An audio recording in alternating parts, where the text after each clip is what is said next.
Hello दोस्तों, मेरा नाम है कुमार और आप देख रहे हैं हॉरर स्टोरीज बाय कुमार।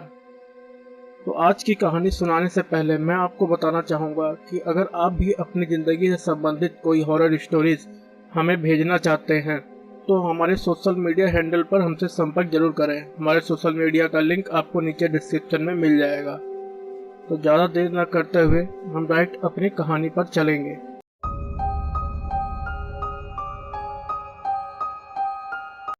यह कहानी आज से लगभग 10 साल पहले की है। उस वक्त मेरी उम्र लगभग 16 से 17 साल रही होगी। गर्मियों का मौसम था और आम का काफ़ी अच्छा सीजन था। क्योंकि गर्मियाँ चल रही थी इसलिए स्कूल में गर्मियों की छुट्टी भी पड़ी हुई थी। गांव में मैं और मेरी उम्र के सभी लोग जो मेरे अच्छे दोस्त भी थे, हम लोग आम के बगीचों की रखवाली करने के लिए रात में कभी कभार अपना बगीचे में ही सो जाया करते थे, जिससे कोई और बाहर का व्यक्ति आकर आमों को न तोड़ सके न ले जा सके।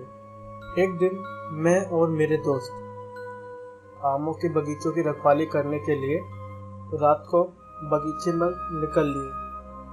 आमतौर पर वहाँ पर बगीचे में अधिकतर सन्नाटा ही रहता है और वहाँ पर छोटी छोटी कुटिया भी बनाई जाती हैं, जिसमें हम लोग लेटकर आराम से सोते हैं और सुबह भोर होने पर आमों को बीनना शुरू कर देते हैं।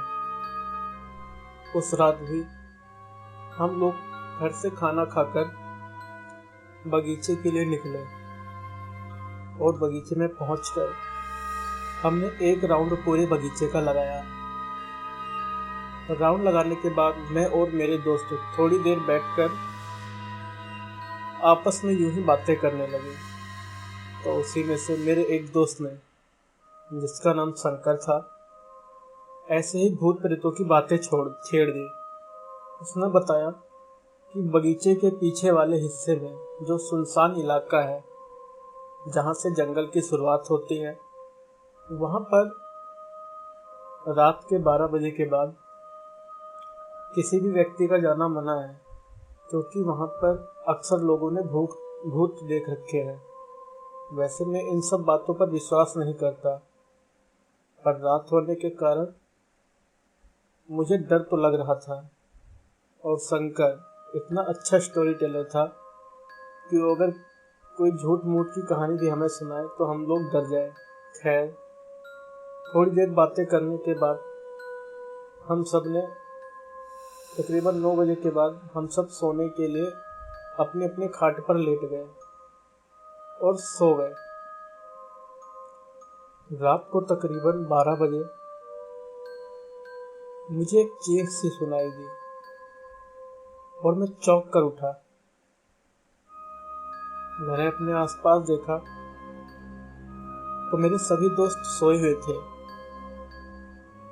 और इस घोर अंधेरी रात में चारों तरफ सन्नाटा पसरा हुआ था। केवल हवाओं की साय साय की आवाज आ रही थी, जो थोड़ी डरावनी वाली तो थी, लेकिन एक ठंडक का एहसास भी दे रही थी। मुझे लगा शायद मैंने सपना देखा होगा, इसीलिए मैं दोबारा लेट गया। लेकिन मैं जैसे ही दोबारा लेटा, मुझे ऐसा लगा जैसे मेरे सामने से अभी अभी कोई गया हो।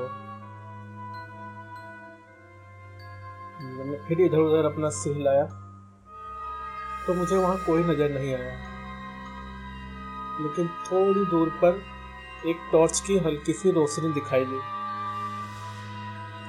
आमतौर पर रात के वक्त कुछ लोग आम बीनने के लिए चोरी छुपे हमारे बगीचे में आ जाया करते थे और वो टॉर्च का इस्तेमाल करते थे।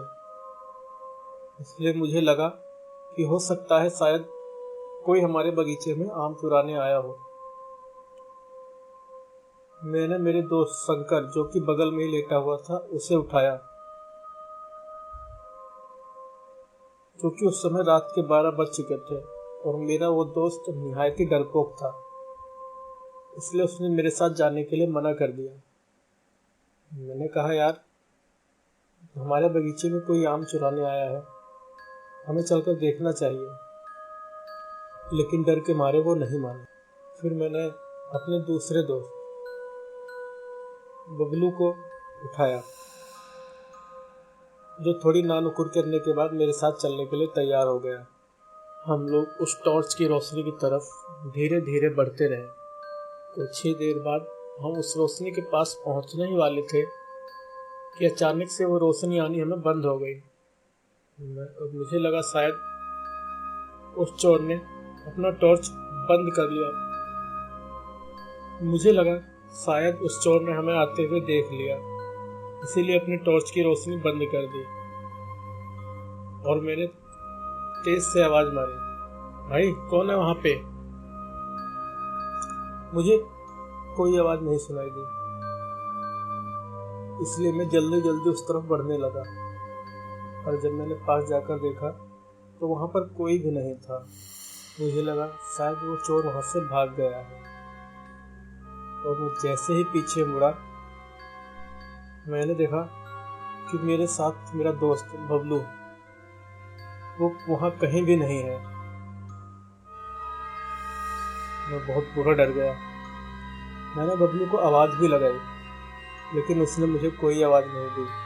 तभी मुझे एक बहुत बड़ी चीख, जो मुझे बगीचे के उस हिस्से से आती सुनाई दी जिस तरह से जंगल की शुरुआत होती थी। मैं उस तरफ भागा, लेकिन तभी मुझे बबलू की बातों का ध्यान आया, जिसने बताया था कि जंगल की बगीचे के उस दूसरी तरफ भूत प्रेतों का साया है।